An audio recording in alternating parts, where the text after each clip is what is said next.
Hi folks, welcome to the Prepared Homestead. This is Travis. Thank you all for stopping by to watch. Well, I'm making this video quite a bit earlier in the day than I normally would because of breaking news.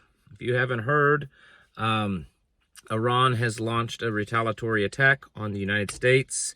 They attacked a U.S. military base in Qatar. There are some reports that a base in Iraq was also attacked. I can't seem to confirm that or not. There's a lot of conflicting reports right now. Overall, it doesn't seem to be much of a, substantial anything. The United States and Qatar is stating that they intercepted all the missiles and that nothing made contact. Iran is saying that they destroyed the base, but then there's other news reports saying that at least 2, maybe 3 missiles actually made contact, but the damage was minimal. Who knows? It's being reported as kind of a lackluster, and that maybe this is the end of the U.S. and Iranian conflict, that maybe it'll just switch back to being only Israel and Iran. I don't know. The reports are that Iran coordinated with Qatar to do this attack so that there'd be minimal casualties, and that the United States knew about it ahead of time. So it wasn't like it was a big surprise. I mean, there'd been a lot of movement this morning, stuff being canceled and lockdowns, and announcing that airspace was being closed, and all this kind of stuff was going on this morning. So it looked like it was getting pretty close. And the United States was saying that there was probably be attacked in the 24 to 48 hour window. And I'm assuming that they probably knew exactly when it was coming, because I think this is all a big orchestrated mess. So, how do we take this? Is this lessen the likelihood that the United States and Iran will be, doing this? Does this mean that maybe the Strait of Hormuz isn't going to get shut down? Does this mean that maybe, sleeper cells and stuff like that aren't going to happen here in the United States? It's possible. It's possible. It's possible that this is just going to be something that goes on for a little while longer between Israel and Iran, and then that's it. Iran is stating that they're preparing for at least a 6-month war, maybe longer. Here's the thing, folks. Some of you ain't going to like me saying this. Some of you will love it. I believe that this is all orchestrated. When you step back and you start to look at all the puzzle pieces. Number one, this attack that the United States did on Iran, almost exactly, was actually planned and war gamed out, and they actually did drills on this with Israel, coordinated with Israel, last year during the Biden administration. They did a full drill on this of attacking that site with the weapons that we have in the exact same way that it happened. Now you could say, well, it's just, it's just good planning, and then it just happened to be a coincidence that we actually needed under a new president. I don't know, maybe that's the case. And this I can't prove, other than I know it's someone that I trust, someone that I know personally, and I can't give out too much information because I don't want his, identity to be known, but he works for the U.S. military. He's a former service member that's retired, and he's gone back and working as a civilian with the Air Force. And part of his job is he is the ground crew that coordinates training for the Air Force at a particular place. And he does the coordination on the ground with his team that he's in charge of, and set up the time, the scheduling, and everything for different squadrons to come in and do their training runs and all that kind of stuff. And of course they collect the data, and they turn it over to the squadron so that they can review the successfulness of all that kind of stuff. So anyways, a couple of months ago he contacted me, and he said, something's up. He said, I don't know what, but something's up. He said, we were called into a meeting with the Air Force, and of course his team's civilian. Well, most of his team is all civilian, and they work for the Air Force. And we were told that if we wanted to take some time off, take a vacation or something over the summer, that would probably be a good time to do that, because there's probably not going to be a lot of work around here. he said when we kind of pressed, their superiors, is what do you mean? Like, why is there not going to be a lot of work? And he said, well, we don't know for certain, but it looks like that a lot of these squadrons are going to be deployed. They're going to go into active service and be deployed. And so there may not be a lot of, squadrons and planes and things like that to do a lot of training here. And so he told me, he said, this typically only happens when we're going into some kind of war stance where, we're sending stuff over there to wherever. He said, at that time, he didn't know if it was Ukraine or what. And so here we are 2 months later in that time period that he had already spoken of. And a bunch of stuff has been shipped over there because we attacked Iran. And then Iran lets us know when they attack us. And when we attacked Iran, we had to absolutely know this, that the bunker was empty, that our people aren't stupid. They knew that. They knew the bunker was empty.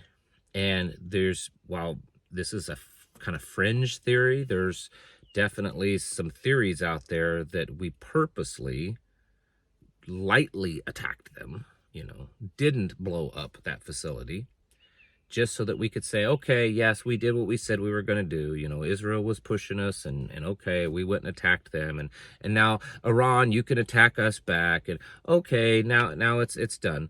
Here's the thing. Maybe this is all what I'm saying is true. Maybe it's not. Maybe it's not orchestrated. Maybe it's not all part of a big plan.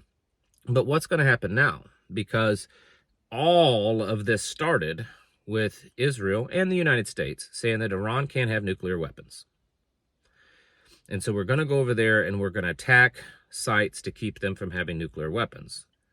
Well, the sites have been attacked and it didn't take away their nuclear weapons. And Israel has been attacking all kinds of other things continually. So if the original intent, it hasn't happened and isn't going to happen. It's possible that the only way that it could be all destroyed is if the United States attacked again, which could happen. It's possible. Are we looking at another long drawn out war just because? Is it because we want to hurt China and Russia? If there is a regime change and Iran falls to the West, kind of like Syria, that's a big deal for Russia. You got the Caspian Sea there. It's like backdoor access into Russia, close to their border. China relies on Iran a lot for gas and oil. So it's a big deal, right? Maybe that's the plan. Maybe the plan is just to make the whole world think that there's a big old war happening, just so that the whole world will, okay, we'll allow all of this, high-tech infrastructure to control our lives because we're scared now. We're scared of this. Dmitry Medvedev, I'm never sure if I'm pronouncing that right. He is the former president of Russia, and he's the current prime minister. So he has a very important position. It's not Putin, but he's a very close ally of Putin, and he seems to be someone that kind of speaks for Putin. So Putin doesn't have to say the things.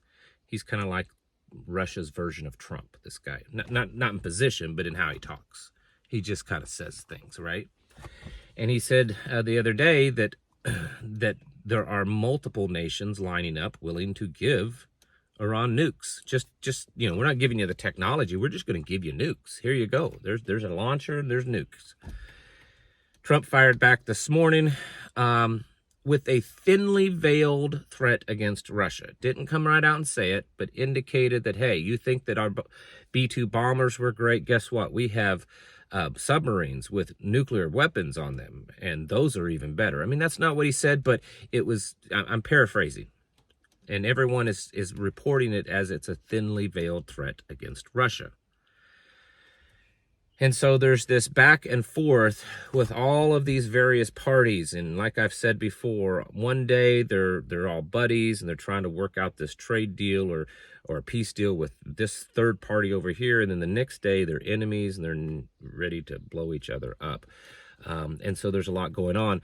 Currently, right now, the reports that I've gotten is that U.S. military bases, I can't confirm if it's all of them, but several, at least, U.S. military bases have gone on high alert here in the United States, not in the Middle East, here in the United States.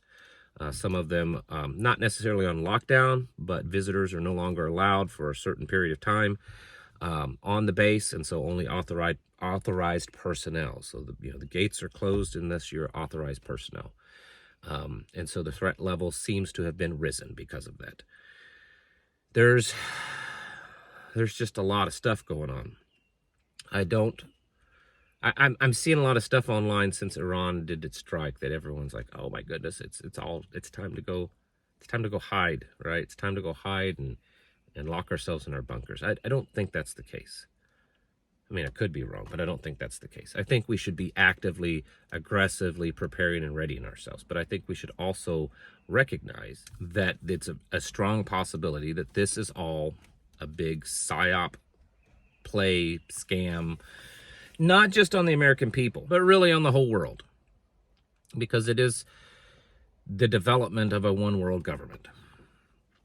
And maybe before, the one world government was leaning more towards, the far left. And now the one world government is leaning more towards a right-leaning type of thing. But in the end, that's what we're moving towards. It could be a little different than it was before. But surveillance, control of life, control of your health, control of your food, control of your money, your wealth. Now, all those things are the same, folks. It's not really changed. It's just in a different package. And so, yeah, it is a big deal, but it could only be a big deal because it's just another coordinated, orchestrated psyop. Time will tell. Remember, it's the fog of war right now. And so it's not quite certain exactly what all has taken place or will take place. So that means we should get ready. But just don't panic. Don't buy into the panic. Another thing that's strange. After this happened, oil prices have plummeted. They've gone down. What? Nothing's making sense right now. It's because they want you confused and they want you living in fear. And fear is not an option. We don't need to be living in that. Folks, get your houses in order. Prepare mentally, physically, and spiritually. Thanks for watching. Catch you in the next video.